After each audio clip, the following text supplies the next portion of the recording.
Hi అండి, welcome to Uma's kitchen. ఈరోజు అయితే శనగపప్పుతో దోశ చేసి చూపిస్తున్నాను. దానికి కావాల్సింది ఒక గ్లాస్ శనగపప్పు, హాఫ్ గ్లాస్ బియ్యం తీసుకొని వాటర్ పోసుకొని నానబెట్టుకోవాలి. ముందు రోజు నైటే నానబెట్టుకోవాలండి. మూత వేసుకొని పెట్టుకుందాం.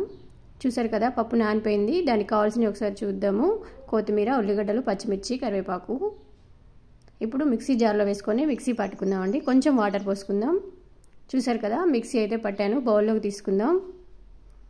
సో కొంచెం సాల్ట్, వాటర్ పోసుకొని కలుపుకుందామండి. మరీ లూజ్గా కలుపుకోవద్దండి. చూసారు కదా, ఇలా కలుపుకోవాలి. ఇప్పుడు పేనం పెట్టానండి స్టవ్ మీద, వేడెక్కింది. కొంచెం స్మూత్గా అనుకోండి వేసాక. ఇప్పుడు ఆయిల్ పోసుకోవాలి చుట్టూను, పైన కూడా చల్లుకోవాలి. ఇప్పుడు ఉల్లిగడ్డలు, పచ్చిమిర్చి, కొత్తిమీర, కరివేపాకు చల్లుకుందాం. సో కొంచెం మీడియం ఫ్లేమ్ మీద వేడి చేసుకోండి. చూసారు కదా ఎలా కాలిపోయిందో, చాలా చక్కగా స్మూత్గా కాలిపోయిందండి. నేను ఉసిరికాయ చట్నీతో సర్వ్ చేసుకున్నాను.